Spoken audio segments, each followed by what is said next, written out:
Let's go now to Morgan Murphy for the weather news. Morgan?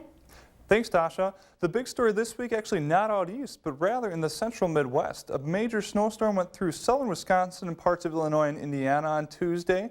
The roads were actually completely packed with snow due to the fact that it was falling at about an inch per hour.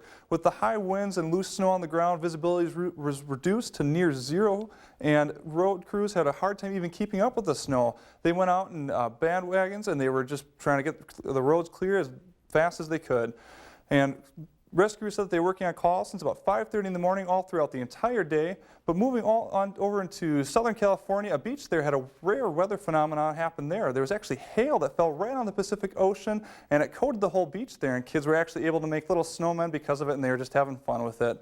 Looking at our forecast for this week, though, we've been seeing some pretty cold temperatures, but this week looking pretty nice, mainly warm temperatures throughout the entire United States. Over the past couple weeks here, we've been seeing mainly what's called meridional flow in the jet stream, though, and that's what happens when it's mainly north to south flow and a few disturbances in it. What that's going to do is bring these colder temperatures down from the Arctic all the way down to the Midwest and the East Coast.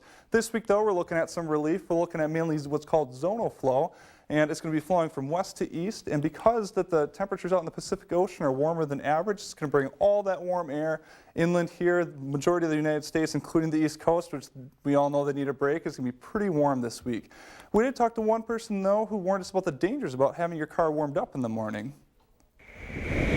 North Dakota winters are cold. Mornings are especially cold. Most people like to drive to work in a warm car. The solution is to start it well before you take off. If you're going to start your car in the morning, pull it outside. Don't let it run inside the garage. Even with the door open, it's still going to collect in there. The reason is a colorless, odorless, deadly gas. Carbon monoxide is a leading cause of poisoning deaths in the United States each year.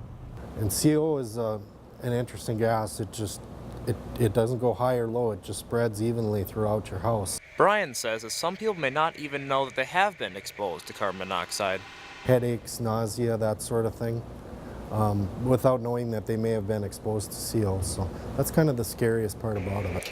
Brian says that carbon monoxide detectors are the best way to sniff out the gas. If you do start your car in the morning, make sure to pull it outside. For photographer Nick Johnsrud, this is Jake Larson, reporting for Studio One. Now, children actually are more susceptible to carbon monoxide poisoning than adults, so that's always something to keep out for. We are looking forward towards spring here, though, so the weather question of the week is towards which direction is a rainbow normally seen in the afternoon? Is it north, south, west, or east?